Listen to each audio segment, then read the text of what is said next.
Free people of a free country. The 25th day has come to an end since the Russian military has gone to the exercise and found themselves on our land.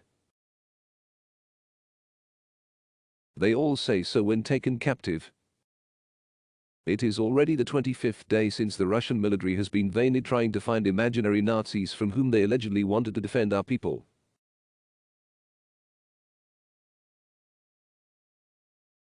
Just as they are vainly trying to find Ukrainians who would meet them with flowers. At least in one city of our state. At least in one village. And most importantly, the Russian military cannot find a way home. That is why our soldiers help them with the path to God's judgment.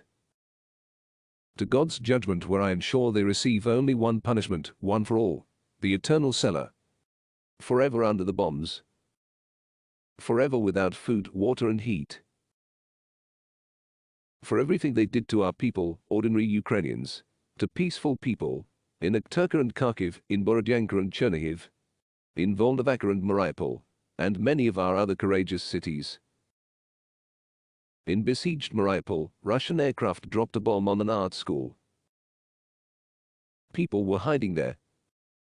Hiding from shelling, from bombing. There were no military positions. There were about 400 civilians. Mostly women and children, the elderly. They are under the debris. We do not know how many are alive at the moment, but we know that we will definitely shoot down the pilot who dropped that bomb. As we already did to almost 100 other similar mass murderers. Today, in the Knesset, I addressed all deputies and government officials. But first of all, I spoke on your behalf, on behalf of all Ukrainians with the people of Israel, who, I am sure, understand us. As free people understand free people, of course, Israel has its own interests, a strategy to protect its citizens. We understand that. Israeli Prime Minister Bennett is trying to find a way to negotiate with Russia. And we are grateful for that, for every effort, so that sooner or later we start talking to Russia, perhaps in Jerusalem. This is the right place to find peace. If it is possible. Well, Russian propagandists today have a rather difficult task. After all, for the first time in history, the president of a foreign state spoke in the Knesset via video call. And spoke to the people of Israel. The president of Ukraine, accused in Moscow of Nazism, spoke in the Knesset to the people of Israel. This fact alone confirms how wrong things are in Moscow. During the day on March the 20th, only 4 humanitarian corridors worked. A total of 7,295 people were evacuated. Almost 4,000 Mariupol residents arrived in Zaporizhzhia in one day. Tomorrow morning we are preparing to send new buses to Mariupol to continue this important mission. More than 3,000 people were rescued in the Kyiv region. But in the Kharkiv region, Russian troops captured our convoy, our humanitarian cargo for the city of Vovchansk. There is no connection now with 6 people. 5 drivers and 1 doctor. We will release them. We will try again and again to deliver to our people what they need. The Kherson region fought again today. I am grateful to them, again on the streets, and as always for all of us, for Ukraine, with national flags, and with our Ukrainian courage.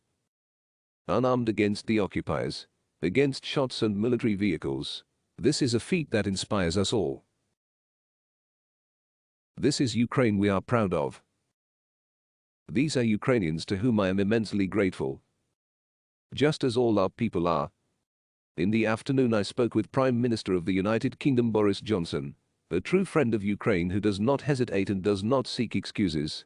We agreed on concrete support for our country at next week's G7 and NATO summits. Although we are not members of these organizations, I see that Ukraine has at least one vote there. I also spoke with Ashton Kutcher and Mila Kunis. A star couple who sincerely believe in us, in our victory, in our future. They help Ukrainian IDPs by raising funds. And the two of them have already raised $35 million. I thank them on behalf of our people, on behalf of all of us. Agree, this is a good result for one couple of our friends in America. And we are working to make the whole world our friends. I personally presented state awards to Ukrainian intelligence officers. Please understand I can't say their names publicly. But believe me, the contribution of these people to our defense is so significant that the orders and the title of Hero of Ukraine for them is the minimum we can give.